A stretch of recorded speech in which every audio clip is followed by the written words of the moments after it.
The game of power is not a myth, nor is it a theory.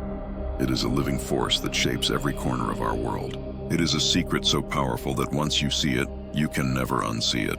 Many people believe that success is built only on hard work, honesty, and talent.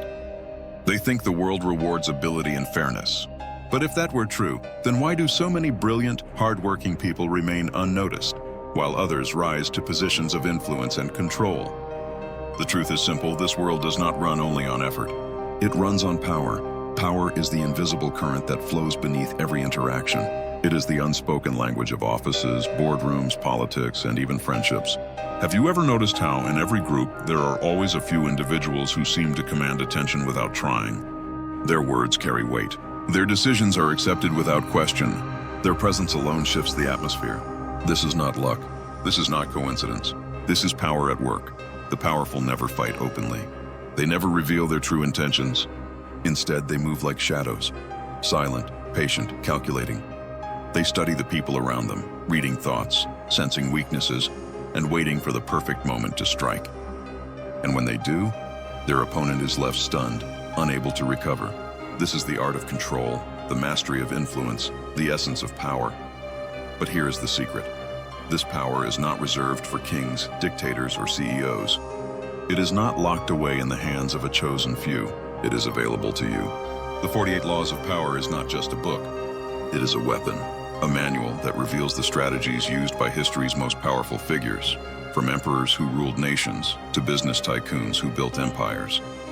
Within its pages are the rules that separate the rulers from the ruled, the masters from the pawns. This book will protect you from the mistakes that ordinary people make every day. Mistakes that weaken them, expose them, and make them vulnerable. It will teach you how to control others without appearing controlling, how to strengthen your position without drawing suspicion, and how to win battles without ever lifting a sword. But remember, this is not a book of morality. It will not tell you to be good or bad. It will tell you how the world really works. So I ask you, are you ready to see the truth? Are you ready to step into the arena where the real game is played? Because once you learn these laws, you will see them everywhere, in business, in relationships, in politics, even in love. And then you will face a choice. Either you master the game, or you will forever be a piece on someone else's chessboard. The decision is yours. But know this, once you open this door, there is no turning back. Now, the game begins. And the very first law of power is this: never outshine the master, but in this endless race for recognition, we often make a fatal mistake. We try to shine too brightly. We try to outshine our bosses, our leaders, or those in higher positions. And it is here, in this very desire to be noticed, that our downfall begins. History is filled with examples of this mistake. And one of the most striking is the story of Nicolas Fouquet, the brilliant finance minister of King Louis XIV of France. Fouquet was intelligent, charming, and immensely talented. He was admired for his mastery of politics, his love for the arts, and his ability to gather influence. But his ambition blinded him. In an attempt to impress the king, Fouquet organized a grand celebration at his newly built palace. It was a spectacle unlike anything France had ever seen. Exquisite food, endless wine, music that filled the air, and dancers who dazzled the crowd. Nobles whispered in awe, and the people marveled at his wealth and power. Fouquet believed this display would secure his place as the king's most trusted man. But he was wrong. Instead of admiration, the king felt threatened. Louis XIV saw not loyalty, but rivalry. He saw a minister who was becoming more popular, more admired, and perhaps even more powerful than the throne itself. And in the game of power, there is no greater crime than making your master feel overshadowed. Within days, Fouquet was stripped of his position, arrested, and condemned to spend the rest of his life in prison. The lesson is clear: never outshine the master. When you appear more intelligent, more capable, or more popular than those above you, you awaken their deepest fear, the fear of being replaced. And in that moment, you are no longer an ally. You are a rival, and rivals are eliminated. So what must you do? Hide your brilliance when necessary. Let your talents shine, but never in a way that makes your superior feel insecure. If you want to rise, make your boss feel that your success is their success. Let them take the credit. Make them believe you are advancing because of their guidance, not in spite of it. Always place them at the center of power. If you want to shine, do it subtly, quietly, never in a way that threatens those above you. Remember, history is littered with the ruins of men and women who failed to understand this law. But now, you have the chance to avoid their fate. And so, the game continues. The second law of power is even more dangerous, even more deceptive. Never put too much trust in friends. Learn how to use enemies. From childhood, we are taught that friends are loyal, trustworthy, and safe, while enemies are dangerous and must be avoided. But in the real game of power, this belief can destroy you. The truth is unsettling. The greatest betrayals often come not from your enemies, but from your friends. Why? Because friends are ruled by emotion. They envy your success. They grow restless in your shadow. They remain loyal only until a better opportunity appears. And when it does, they will not hesitate to abandon you. History proves this again and again. The great French king Louis XVIII once elevated a close friend to a position of power, believing that friendship would guarantee loyalty. But instead of gratitude, he received betrayal. The friend, now empowered, turned against him, proving that in the game of power, sentiment is a weakness, and trust is a weapon that can be used against you. He will remain loyal. Or so you think. But history shows us otherwise. The same friend who once swore loyalty to Louis XVIII, who stood by him for years, was also the first to betray him when the opportunity arose. And this is the bitter truth. The closer someone is to you, the easier it is for them to strike. So ask yourself, if even friends cannot always be trusted, then whom can you trust? The answer may surprise you: your enemies. Yes, an enemy is someone who has opposed you, someone who has tried to defeat you. But precisely because of this, he will always watch your every move. He will never underestimate you. And if you are clever enough to win him over, to turn his hostility into loyalty, then that enemy becomes more valuable than any friend. Why? Because he has something to prove. He wants to redeem himself, to erase the stain of his past opposition. He will work harder, fight stronger, and remain more loyal than a friend who takes you for granted. A former enemy who becomes an ally is like steel forged in fire, tested, hardened, and unbreakable. Meanwhile, friends often carry hidden envy. They smile at your success, but deep inside they fear being left behind. And envy is a poison that slowly corrodes loyalty. A jealous friend will not hesitate to pull you down, to exploit your weaknesses, to betray you when you least expect it. So the second law of power is clear. Never put blind trust in friends, and never completely reject your enemies. Friends can change, but enemies, once won over, can become your most reliable allies. In this game, it is not love or loyalty that matters most. It is wisdom. And in the game of power, the wisest one always wins. But the game does not stop here. It grows deeper, more dangerous. The third law of power: never reveal your intentions. Conceal them. The real game of power is never played in the open. It is played in the shadows, behind curtains, in whispers and silence. Those who reveal their true intentions expose themselves to danger. If people know what you are planning, they will prepare against you. They will block your path, or worse, use your own plan to their advantage. True power thrives in secrecy. The greatest strategists in history never showed their real hand. They pretended to be one thing, while secretly preparing another. They misled their rivals with false signals, while their true plan unfolded quietly in the background. When people cannot read your intentions, they are left in confusion. They cannot predict your next move. They cannot defend against what they cannot see. And in that uncertainty, you gain the upper hand. History gives us countless examples, but one of the most striking is Otto von Bismarck, the great German statesman of the 19th century. Bismarck was a master of deception and strategy. He never revealed his true goals openly. Instead, he manipulated the politics of Europe with cunning precision. He made allies believe they were in control, while secretly pulling the strings himself. By concealing his intentions, he unified Germany under his vision, a feat no one thought possible at the time. This is the essence of the third law: conceal your intentions. Let others see only what you want them to see. Distract them with smoke while you prepare the fire. Because in the game of power, the moment your true plan is exposed, you are no longer the hunter, you are the prey. He never revealed his true intentions to anyone. To his allies, he appeared loyal. To his rivals, he seemed harmless. To his enemies, he looked predictable. Everyone believed he was on their side, but in truth, he was acting on his own secret strategy. And by the time his enemies uncovered his real plans, it was already too late. His power was secured, his victory complete. This is the essence of the third law of power. Never reveal your true intentions. Think about how this works in real life. Imagine you want a promotion at work. If you announce your ambition openly, your colleagues will immediately see you as competition. They will whisper behind your back, plot against you, and try to block your path. Your boss may begin to suspect that you are aiming for his position, and instead of supporting you, he will quietly work to keep you down. Even your rivals, sensing your goal, will prepare to strike before you can rise. But if you remain silent, if you keep your plans hidden, if you move quietly and strategically, then no one will know what you are truly after. They will underestimate you. They will not stand in your way. And when the time is right, when you finally make your move, they will be powerless to stop you. They will have no choice but to watch your victory unfold. So what does this law demand of you? It demands that you wear a mask.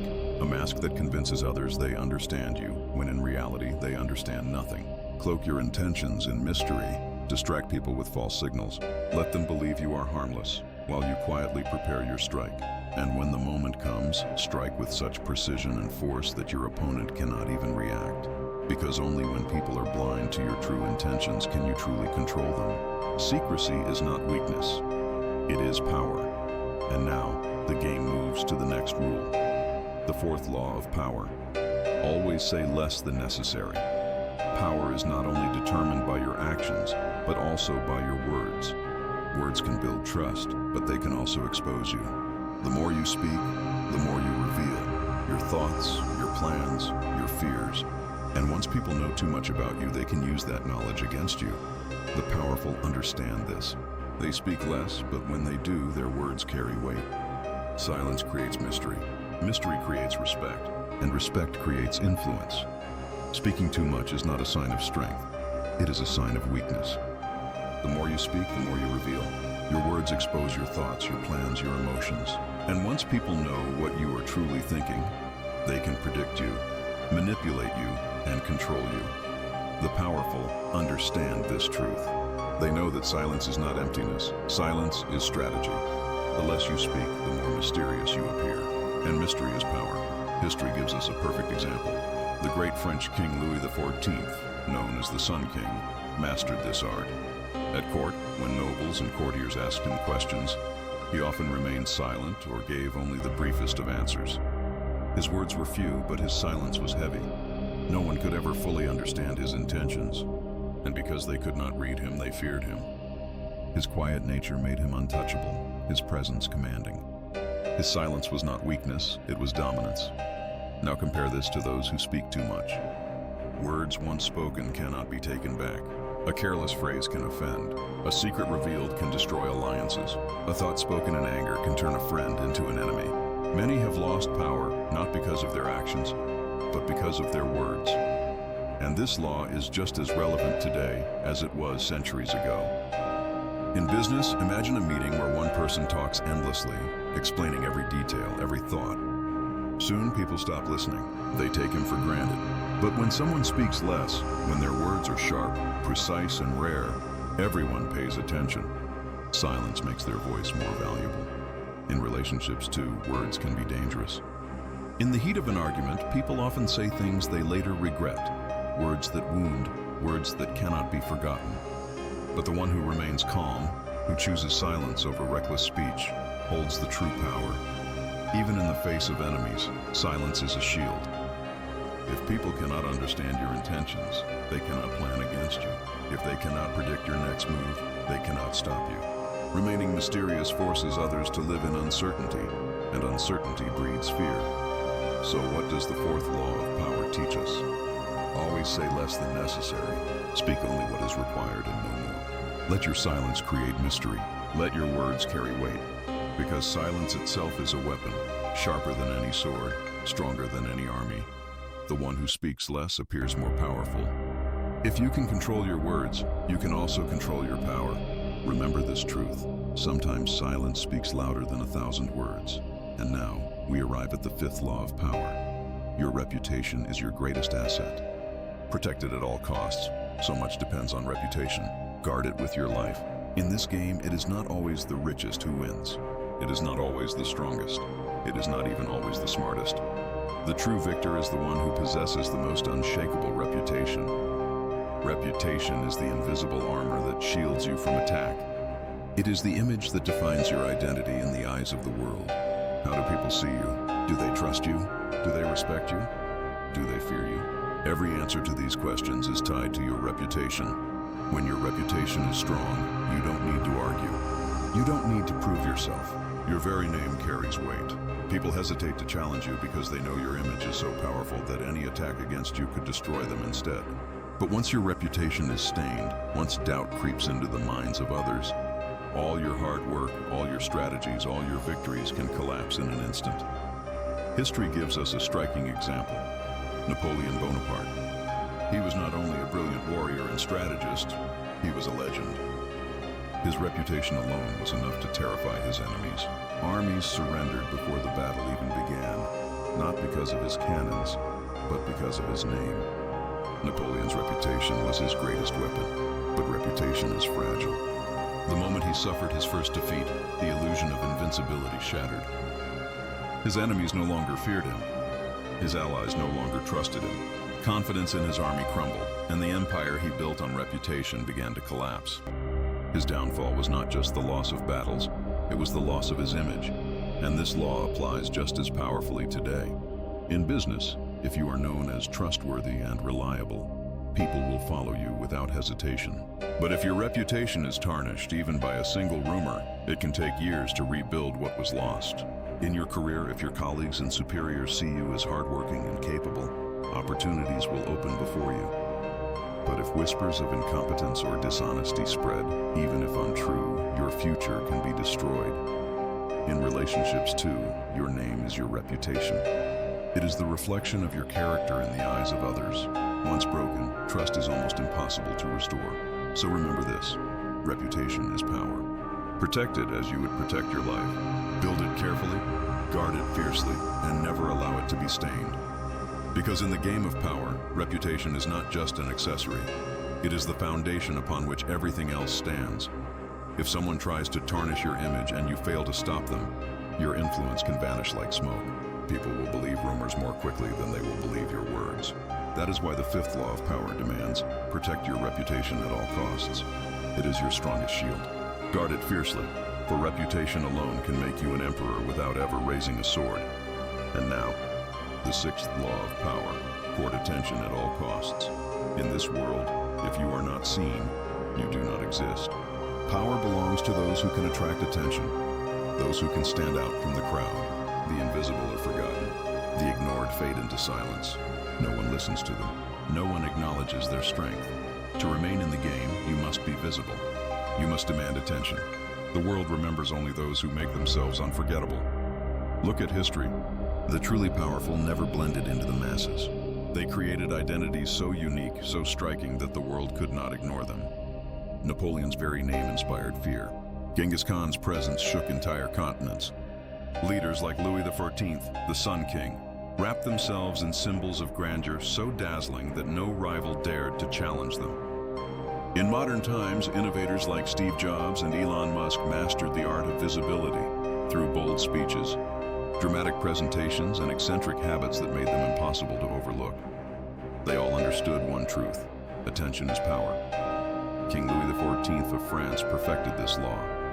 He knew that if he remained constantly in the public eye, no one could challenge his authority. He built the Palace of Versailles, a monument so grand that it became a symbol of his might. He dressed in golden robes, wore high-heeled shoes, and carried himself with a regal style that made his presence unforgettable. His courtiers never forgot who ruled them because his image was everywhere. Louis XIV understood that power is not only about ruling, it is about being seen as the greatest, and this law applies just as strongly today. In business, if you remain invisible, your ideas will be ignored. But if you stand out, through bold presentations, unique branding, or daring innovation, people will notice you. In your career, if you blend into the background, you will be overlooked. But if you make yourself visible, if you create an identity that cannot be ignored, opportunities will come to you. Even in relationships, those who stand out are remembered, while those who remain silent are forgotten. So remember this: To be powerful, you must be seen. Attract attention at all costs. Create an aura that makes people turn their heads when you enter the room. Be bold, be unique, be unforgettable. Because in the game of power, invisibility is death, but attention is life. The sixth law has taught us that visibility is power. If you hide yourself, the world will forget you. The one who shines rules. Now comes the seventh law of power. Get others to do the work for you, but always take the credit. This law may sound ruthless, but it is one of the most practical truths in the game of power. The world does not reward the hardest worker. It rewards the smartest strategist. The truly powerful are not those who exhaust themselves doing everything alone, but those who know how to use the energy, skills, and talents of others to build their own empire. History is filled with examples. Great rulers, emperors, and business tycoons never worked alone.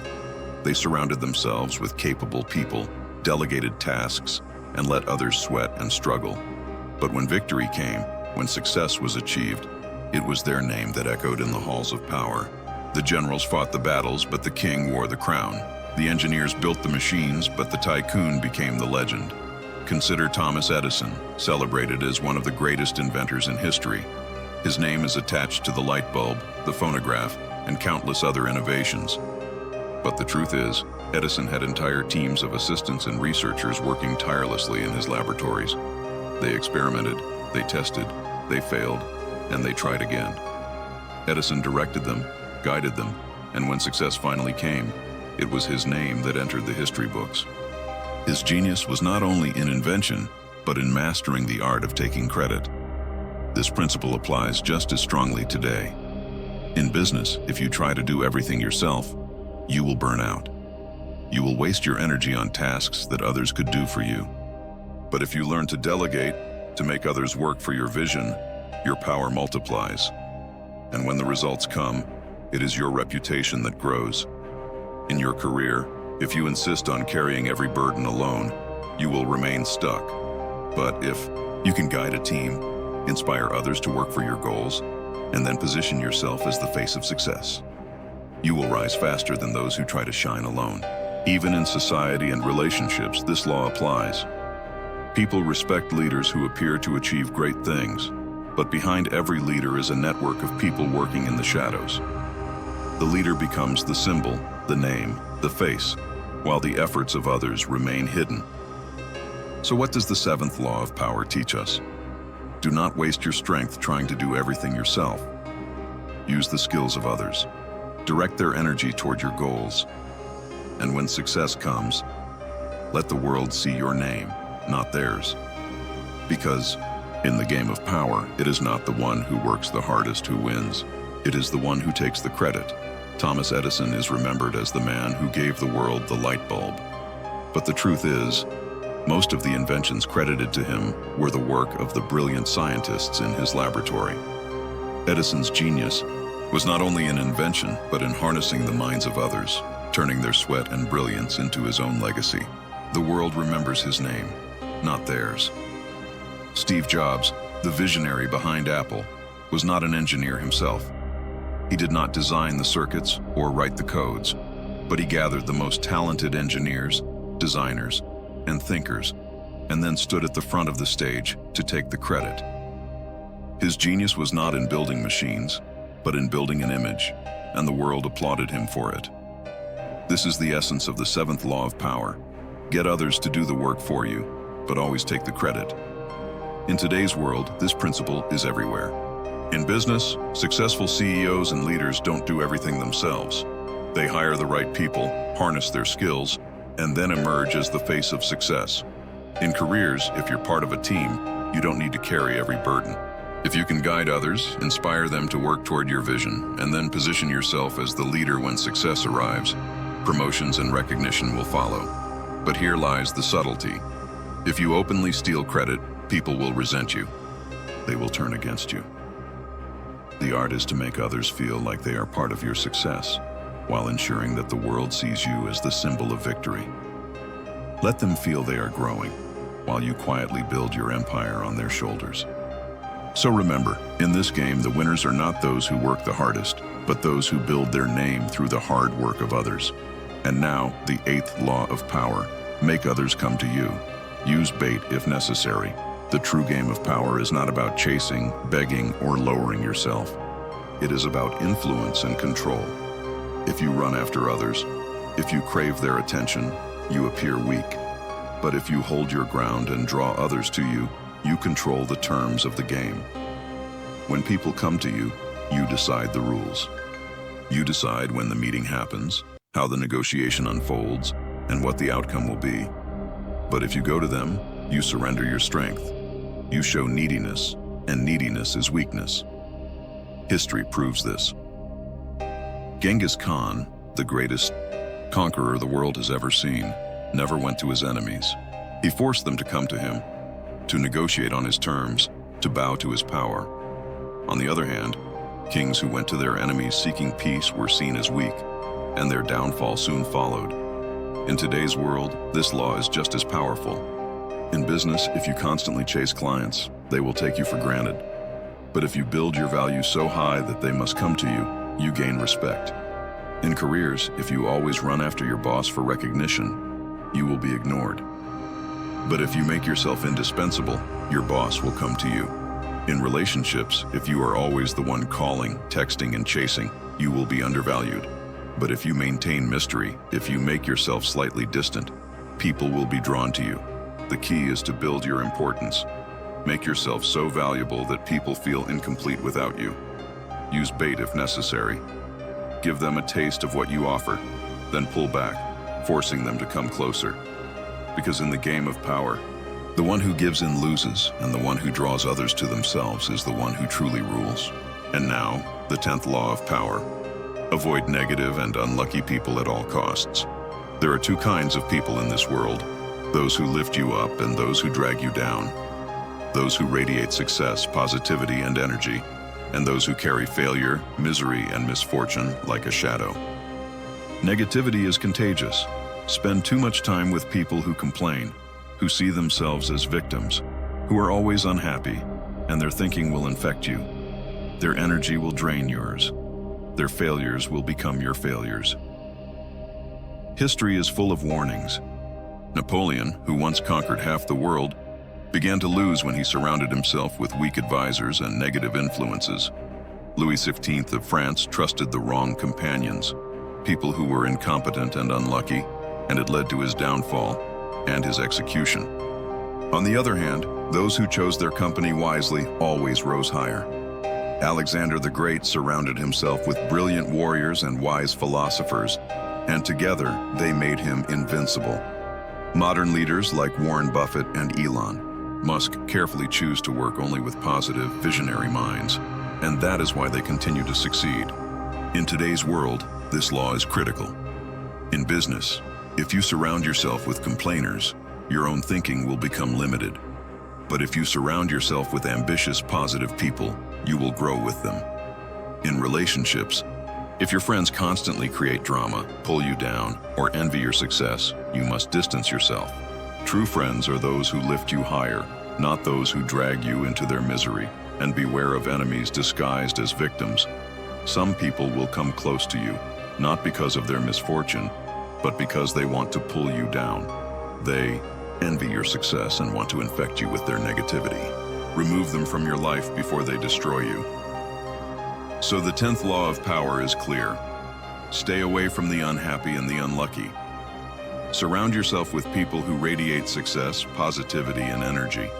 Because if you keep the right company, victory will be yours. But if you walk with the wrong crowd, their misfortune will become your destiny.